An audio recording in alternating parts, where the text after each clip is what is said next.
आठवीं संतान कंस का वध कर दिया। कंस से सोचा कि पहले ही देवकी की हत्या कर जो स्थिति न आए, पर वसुदेव जी के समझाने से मान गया और चुप हो गया। वसुदेव जी ने कहा था कि संतान होगी तुम्हें देते जाएंगे, तुमको मारते रहना, देवकी को मारने से क्या लाभ। जब पहली संतान हुई और कंस को लेने के लिए वसुदेव जी पहुंचे तो उससे वापस कर दिया, ये कहकर कि पहली संतान से तो कोई आशंका नहीं है। कंस की बात सुनकर वसुदेव जी उस बालक को लेकर लौट आए। प्रतियात कुमार हो गया,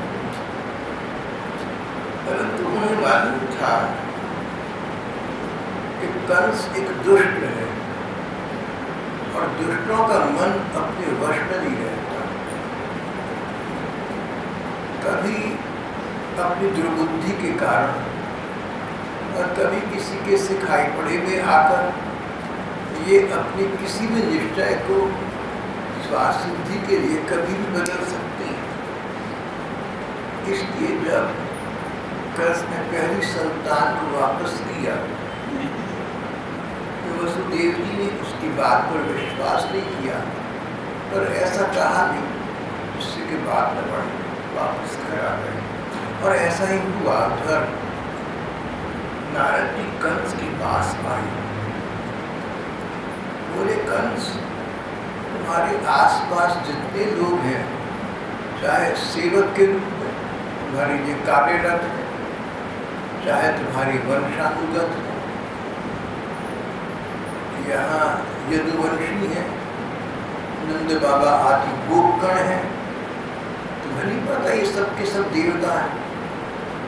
देवताओं की ओर से तुम्हारे और अन्य दैत्यों के वध का प्रयास किया जा रहा है और ये सब उसी का एक अंग है। तुम ऐसा न समझना कि तुम्हारी हत्या के लिए किसी प्रतीक्षा की आवश्यकता है।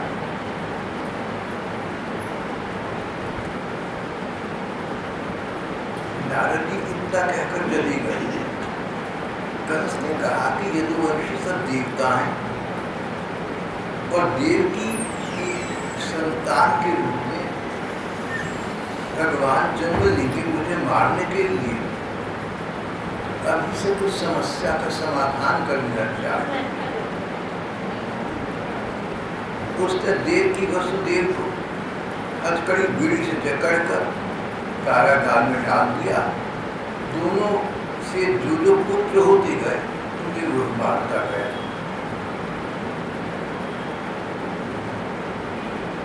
इस पर टिप्पणी करते हुए भागवत के विशेषज्ञ विद्वान कहती हैं कि नारद जी ने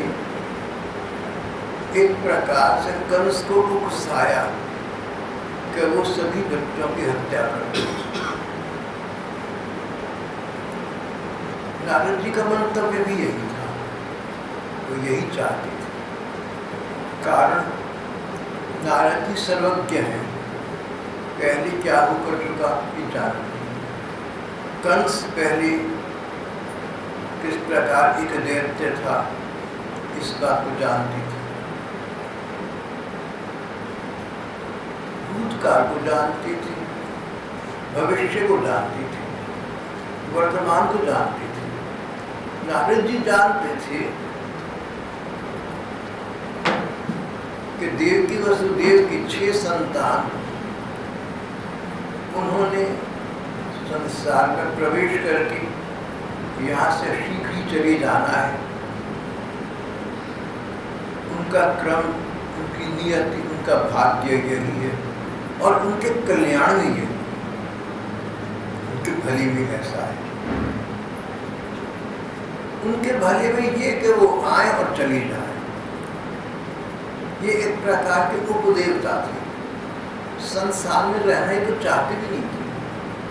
किसी कारणवश संसार में जन्म लेना अनिवार्य हो गया था। जितना शीघ्र से शीघ्र यहाँ से मुक्त हो सके इन 6 जन्मों के लिए उतना अच्छा था। नारद जी सर्वज्ञ हैं, इस रहस्य को जानती थी, इसलिए उन्होंने सोचा कि इन 6 उपदेवताओं को इस मानव योनि से मुक्त जितना शीघ्र से शीघ्र हो सके कर देने के लिए अच्छा है कि कंस इनका जन्म होते ही वध करता जाए और बाल हत्या करके कंस के पाप का घड़ा भर जाएगा और शीघ्र से शीघ्र भगवान उसका उद्धार कर देंगे, कंस का कल्याण भी इसमें। नारद जी सर्वज्ञ हैं, किसमें किसका भला है इस बात को जानते हैं।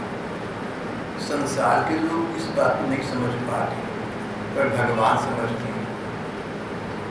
धर्मरथ ऐसा भी कहते हैं नारद जी भगवान के मन का अवतार है। भगवान क्या चाहती हैं, भगवान का मन किसके विषय में क्या चाहता है, श्री नारद जी को इस रहस्य का, इस भेद का पता होता है, इसलिए वो वही करते हैं जिस पर भगवान की इच्छा समन्वित हो, भगवान की इच्छा पूर्ण हो। यहाँ ऐसा ही हुआ, एक एक करके वसुदेव देव के जो पुत्र होते गए, कंस उन्हें मारता गया, अपने पाप का घड़ा भरता गया और इस प्रकार भगवान के हाथों अपने उद्धार के समीप आता गया। कंस महाबली था, संसार के कदाचित सबसे बलिष्ठ व्यक्ति का नाम कंस था, पर हमारी महात्मा कहती हैं, हमारी धर्म ग्रंथ कहती हैं कि बलवान व्यक्ति वो नहीं है जो शरीर की दृष्टि से बलवान हो या धन की दृष्टि से बलवान हो, भौतिकता की दृष्टि से बलवान हो। बलवान व्यक्ति वो है जो कष्ट कठिनाइयों से न डरता हो, यहाँ तक कि मृत्यु से भय न खाता हो, और कंस मृत्यु से भय खाता था।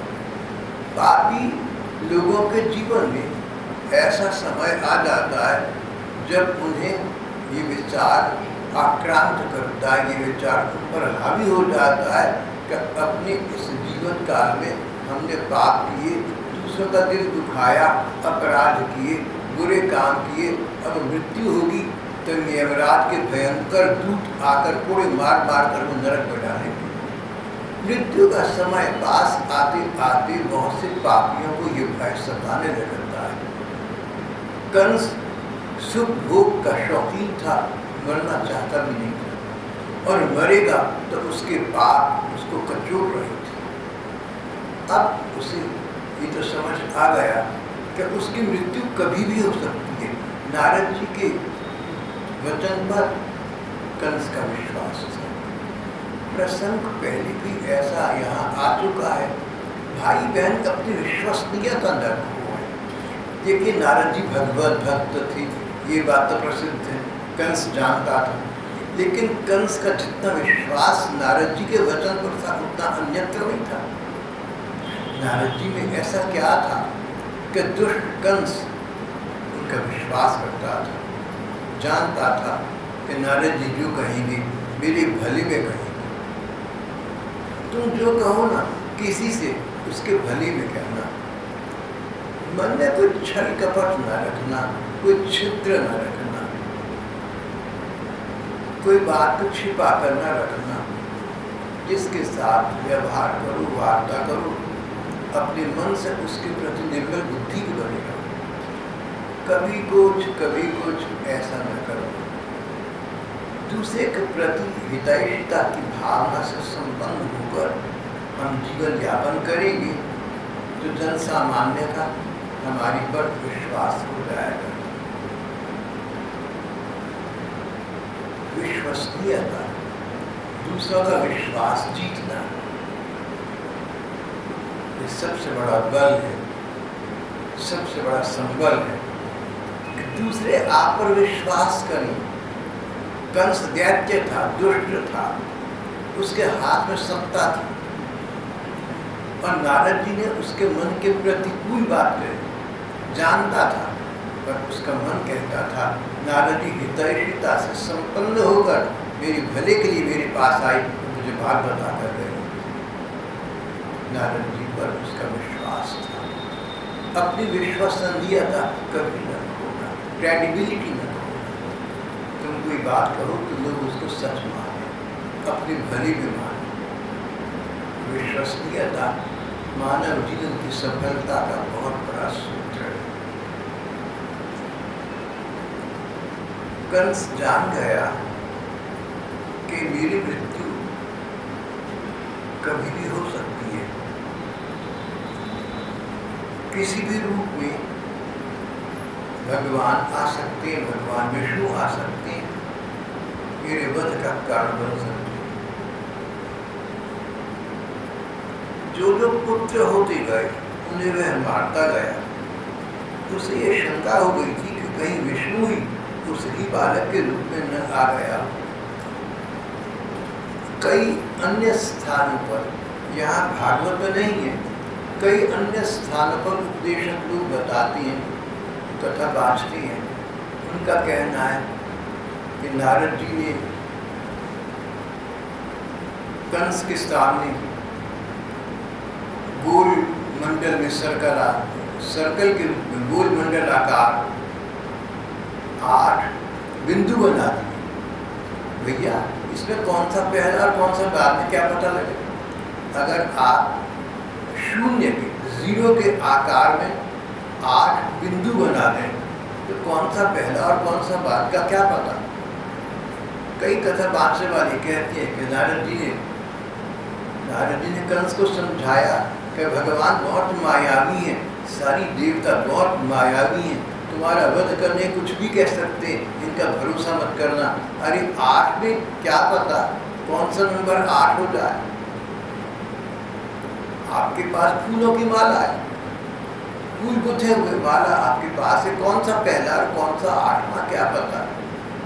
जिससे गिनती करो वो पहला हो जाएगा, जहाँ अंतिम तक पहुँचोगे वो अंतिम हो जाएगा। ये बात सुनकर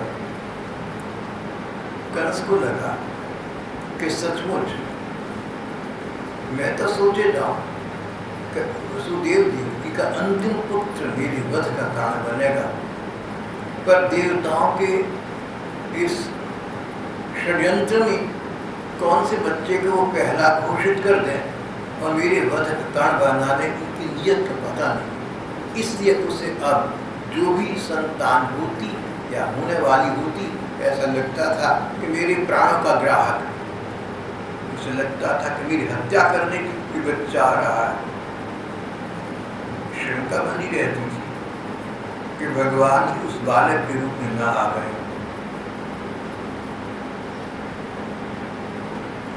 अब कंस डर लगा भगवान से, भगवान तो मेरी हत्या कर सकती है, कर देंगे। परिणाम ये कि उसे खाना खाते समय खाने के ध्यान में, दोबारा कहूँगा, खाना खाते समय कंस को खाने के स्वाद का ध्यान न आता। अब स्वादिष्ट खाना उसे स्वादिष्ट न लगता। अब तो उसे खाना खाते समय एक घबराहट होती, एक डर लगता, कोई आहट होती, कोई स्वर आता, अरे कहीं भगवान तो नहीं आ गए मुझे मारने के लिए, क्या पता कब आ जाए। कहते जल पान करते समय, पानी पीते समय उसकी निगाहें बाहर देखा करती थी, कहीं भगवान वध करने के लिए किसी न किसी रूप में चली तो नहीं आ रही। वो हर क्षण भगवान का चिंतन करने लगा। रात को सोता तो सपने में दिखता कि भगवान उसके पास आ रहे हैं, उसका वध करेंगे। भाव ये कि दिन रात 24 घंटे कंस की दृष्टि भगवानमय हो गई, उसका मन भगवान का चिंतन करने लगा। संत प्रभुदत्त ब्रह्मचारी जी महाराज कहते थे, मिश्री के खिलौने बनाओ, कुत्ता बनाओ, बिल्ली बनाओ, शेर बनाओ, चूहा बनाओ, जो बच्चा खाएगा उसे मीठा तो लगेगा। इसी प्रकार से भगवान का चिंतन किसी प्रकार से करो, चिंतन तो भगवान का है, तुम्हारा कल्याण तो होगा। कंस घबराहट और डर की वजह से भगवान का सतत चिंतन करता रहता था, अनवरत चिंतन करता रहता, हर पल हर क्षण कंस का भगवान के प्रति जिस प्रकार का सतत चिंतन भय के कारण से था, शत्रुता के कारण से था, हम लोगों का भगवान के प्रति प्रेम के कारण ऐसा ही चिंतन हो जाए तो जीवन की नैया पार हो जाए। फिर और कुछ करने का क्षेत्र न होगा, आवश्यकता न होगा।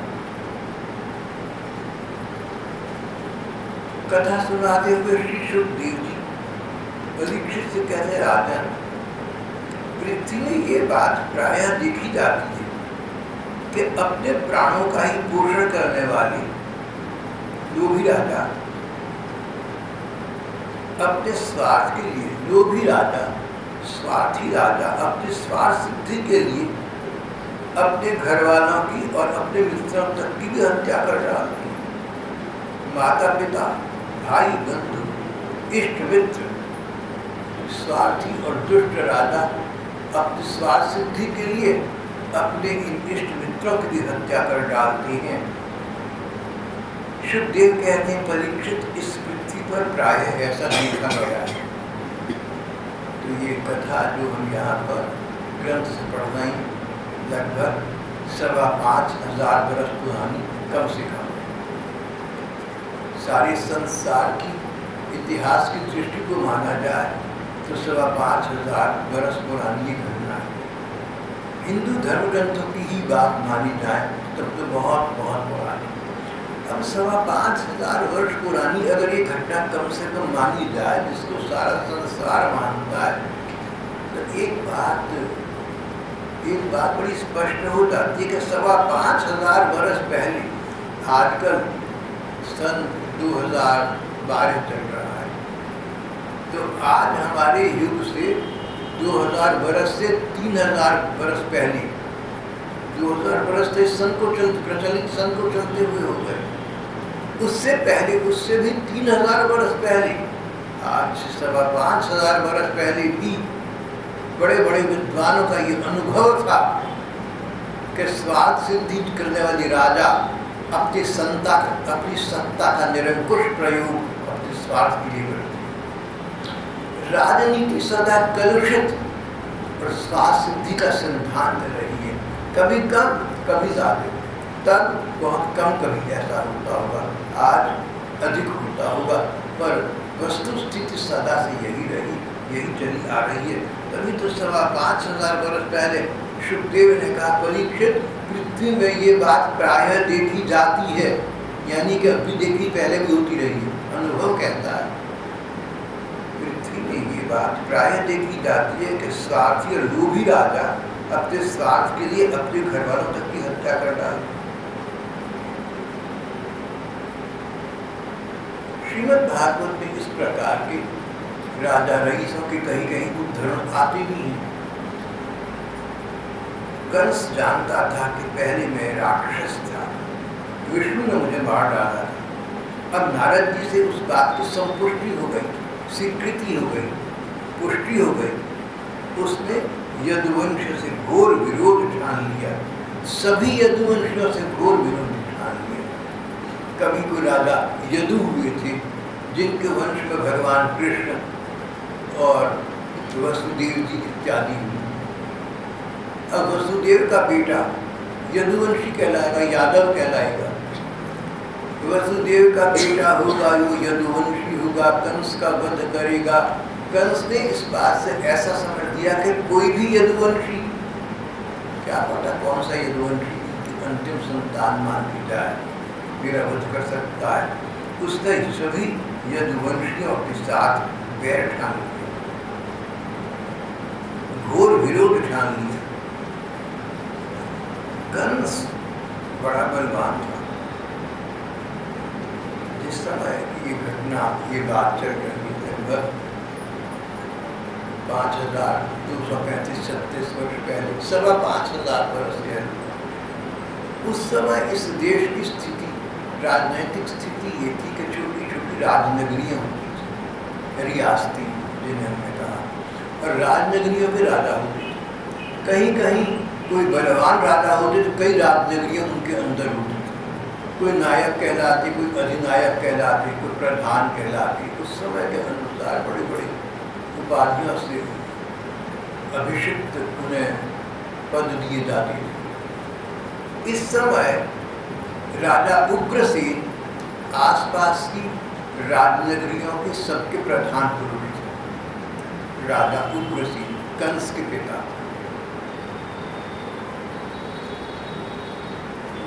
अब उग्रसेन के रिश्तेदारी में भाई लगते थे शूरसेन। शूरसेन मथुरा के राजा थे। वसुदेव जी शूरसेन के बेटे थे। उग्रसेन मानो पूरे जनपद के, पूरे मंडल के, पूरे डिवीजन के प्रधान पुरुष थे।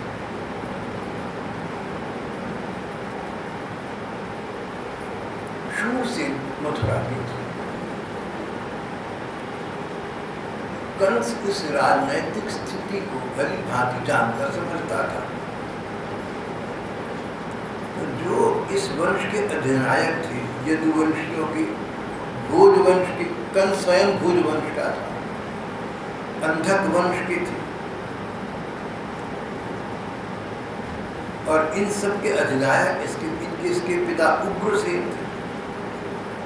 उसने उग्रसेन को, अपने पिता को दूसरों के साथ मिलकर षड्यंत्र करके कारागार में कैद कर लिया और राज सत्ता अपने हाथ में लेकर राज्य करने लगा। उधर दूसरी ओर भी तो कुछ ऐसा हो रहा था ना। धृतराष्ट्र अंधे थे, इसका लाभ उठाकर और उनकी अनुचित ममता का लाभ उठाकर उनका दुष्ट पुत्र दुर्योधन राजा बन बैठा। महाभारत का युद्ध, यहाँ कंस ने ऐसा ही किया।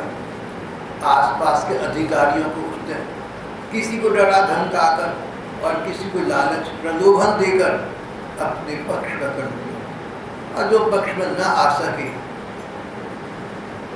उनको दंडित किया, उनको सताने लगा।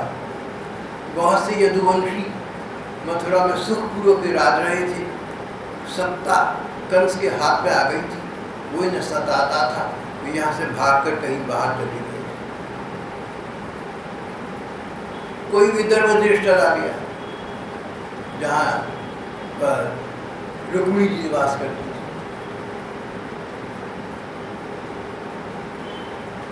कोई पांडवों के क्षेत्र में आ गया, कोई इंद्रप्रस्थ चला गया, कोई हस्तिनापुर चला गया। दूर पास जहाँ जो क्षेत्र सुरक्षित दिखे, जिन लोगों ने कंस का विरोध करना चाहा, कंस के द्वारा सताए जाने लगे, वे लोग वहाँ भागकर अपने प्राणों की रक्षा करने लगे।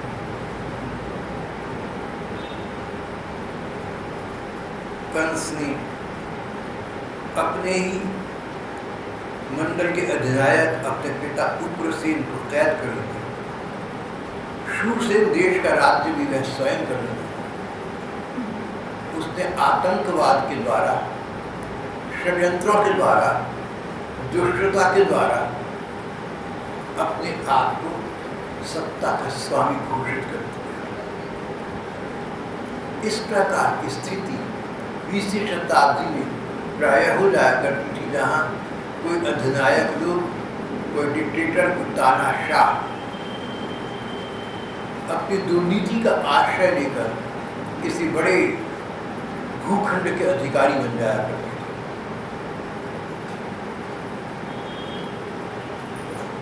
राजनेताओं का ये इतिहास पुराना चला आ रहा है। विचित्र बात है, जितने लोग किसी भी कालखंड में अधिनायक बने, तानाशाह बने, उनका परिणाम अच्छा नहीं हुआ। लेकिन आने वाले अधिनायकों ने, तानाशाहों ने उनसे कुछ सबक न सीख कर ऐसा समझा कि ये लोग तो असफल हो गए, अंत में जाकर मैं नहीं होऊंगा, जबकि स्वयं भी होंगे। Hector, Bonaparte, Napoleon, Marshal Tito, सबकी यही हाल है।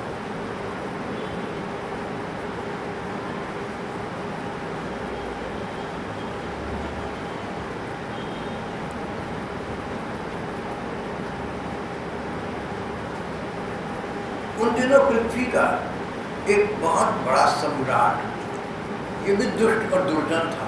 इससे भी लोग भय खाते थे, इसलिए इसका वर्चस्व, इसका बहुत दबदबा संसार में चल रहा था। इसका नाम था जरासंध। जरासंध की 2 बेटियां थी। दोनों बेटियों का विवाह दुर्योधन के साथ हुआ। दोनों बेटियों का विवाह कंस के साथ हुआ था। कंस और जरासंध का संबंध बन गया। कंस दामाद साहब बन गए और जरासंध उसके ससुर साहब बन गए। मेरे विचार से यही संबंध उनका बन गया। कुछ अन्य दैत्य और दुष्ट थे जिनसे लोग आतंकित रहते थे, जिनका नाम पता लगे ना कि इस शहर में आने वाला है तो कर्फ्यू लग जाया करता था। वो सड़क पर निकलता नहीं, माताएं बच्चों को लेकर घरों में घुस जाया करती थी, कहते पशु पक्षी तक डर जाया करते थे। ऐसे ऐसे आतंकवादी दुष्ट समानी में थे। इनमें कुख्यात थे अरिष्ट, द्विवेद, पूतना, केशी, धेनुक, बक, प्रलम्ब, चाणूर, तृण, अर्क, मुष्टिक आदि इन आतंकवादी अधिनायकों के नाम थे, जिनके नाम से भी संसार उस समय का खौफ खाया करता था। अब एक जैसे स्वभाव के लोग मिल जाया करते हैं। ये सब कंस के संगी साथी थे।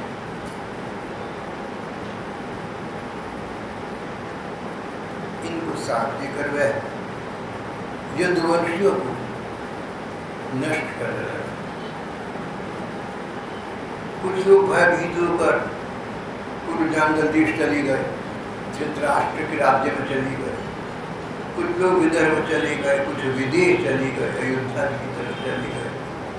कुछ कौशल देश में जा बसे, कोई काशी, कोई अयोध्या, कोई दक्षिण भारत चले गए।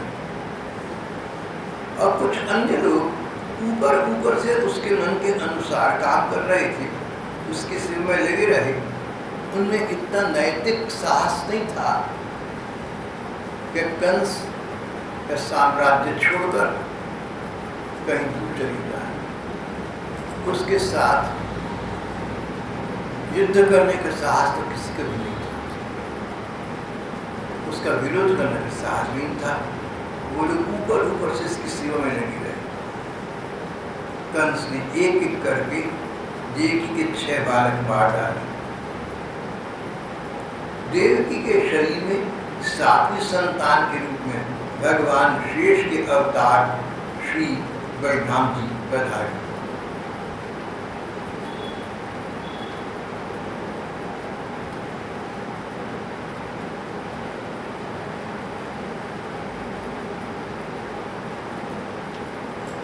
गच्छति रजम भक्ति।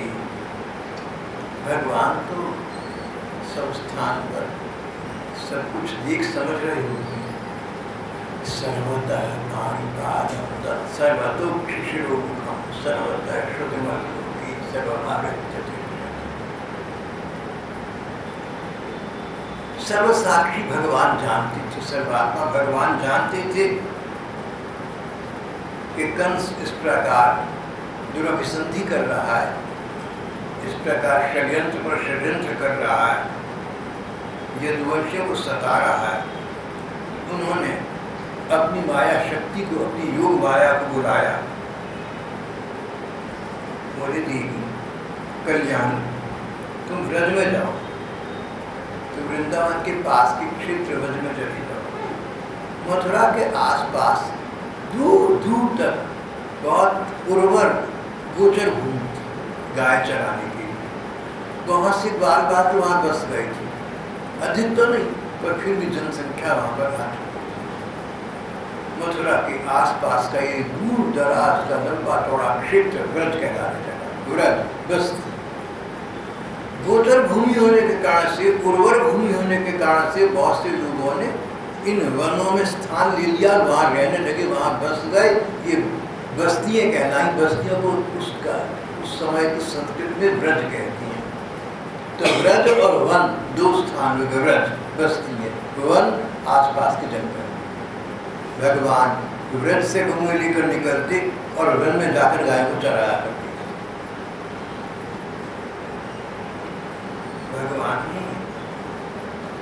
माया से कहा, देवी तुम व्रज में जाओ, व्रज देश ग्वालों और गऊओं से सुशोभित है। वहाँ नंद बाबा व्रज के प्रधान पुरुष हैं। उनके स्थान गोकुल में वसुदेव जी की पत्नी रोहिणी निवास करता है। ये बात प्रसंगवश पहले आती। वसुदेव जी की 12-13 पत्नियां थी, कहीं 12 का कहीं 13 का वृत्तांत आता है। जैसे एक देवकी थी, ऐसे एक रोहिणी थी और अन्य पत्नियां भी थी। रोहिणी के संतान होने वाली थी। भगवान ने कहा कि तुम रोहिणी के शरीर से किसी प्रकार होने वाली संतान को खींचकर देवकी के शरीर में स्थापित करो, देवकी के शरीर में स्थापित करो।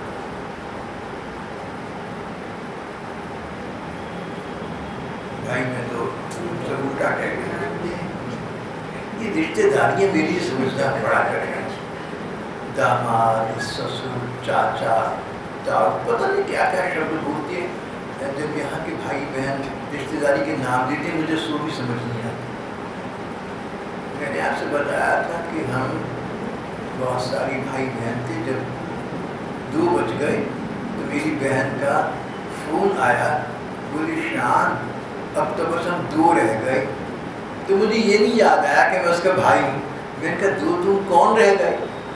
तो ये बहन थी। इसने कहा भाई साहब तो बहन जी आपकी बहन है ना, सगी बहन है, इसलिए।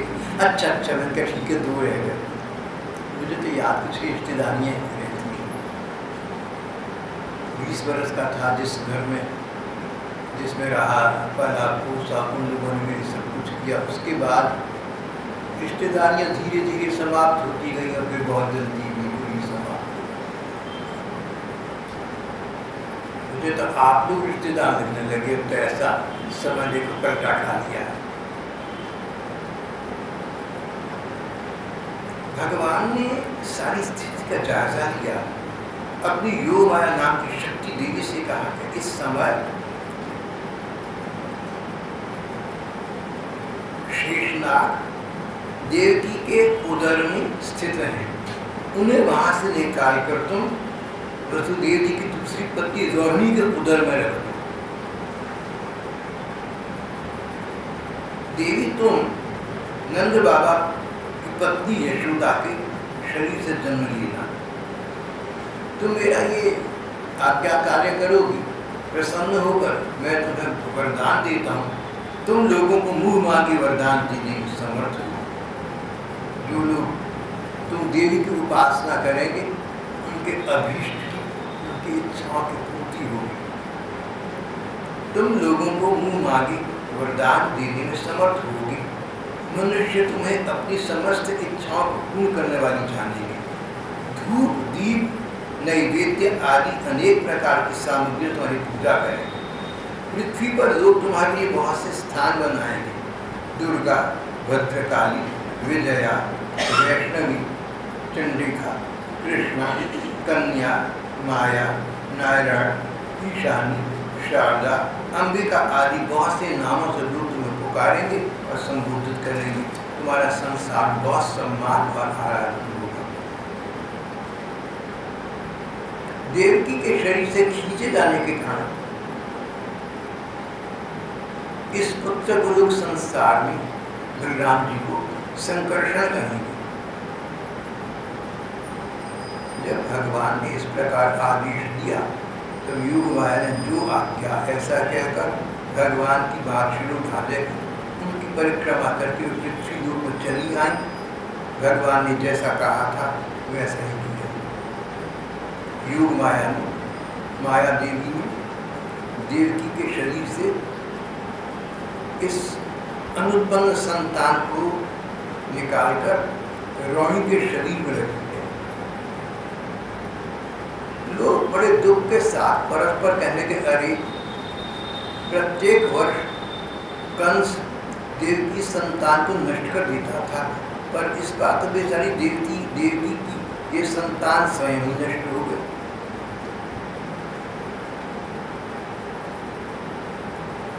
6 संतानों का वध कर दिया कंस ने।